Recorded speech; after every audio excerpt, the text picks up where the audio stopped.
காருக்கெல்லாம் குடுத்துட்டேன் sir. Car குடுத்தா மக்களுக்கு எந்தெந்த ஏரியால கஞ்சி இல்லாம, தண்ணி இல்லாம கிடக்காங்க. எத்தனோ மக்கள் வீடு வாசல் இல்லாம கிடக்காங்க. எத்தனோ ஜனங்கள்லாம் கரண்ட் இல்லாம இருக்காங்க. எவ்வளவோ சிரமங்கள் இருக்கு. அதுக்கெல்லாம் பார்த்துட்டு அப்புறம் எம்எல்ஏக்கு லாஸ்ட்ல குடுக்க வேண்டியதுதானே காருல. இப்ப ஆரம்பத்தில ஆட்சிக்கு வந்தோனே குடுத்தா அது நல்லாவா இருக்கும்?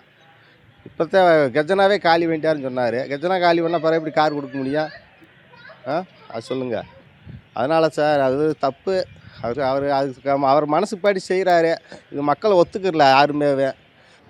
அந்த விவசாயிகளை கவனிக்காம இவங்களுக்கு உடனுக்குடனே காரை கொடுத்துக்குந்தா இது நல்லதில்ல. இன்னொரு காரணம் எல்லாருக்கிட்டையும் இருக்கு. நான் சாதாரண கட்டட பெயிண்டர்.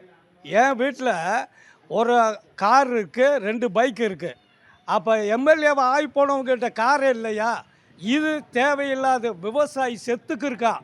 விவசாயி மழையும் அது வேலையை காமிச்சு விடுச்சு. மக்கள் விவசாயி இல்லைன்னா நம்ம இல்லை. அதனால் இது தவறு தவறு தவறு. இது தமிழக அரசு வந்து அதை செய்யக்கூடாது. செயல்பாட்டில் வந்து மக்களை பார்த்துட்டு தான் அப்புறமேலு அவங்கள பார்க்கணும்.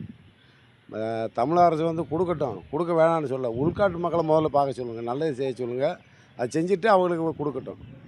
நான் வேணான்னு சொல்லலை. உள்நாட்டு மக்களை எத்தனையோ கோடி மக்கள் கிடக்கு உள்ள. அவங்க பூரா பரதா வச்சுக்கிட்டு இருக்காங்க. அந்த பரதா வச்ச மக்களுக்கு மட்டும் ஒரு நன்மை செய்ய சொல்லுங்கள்.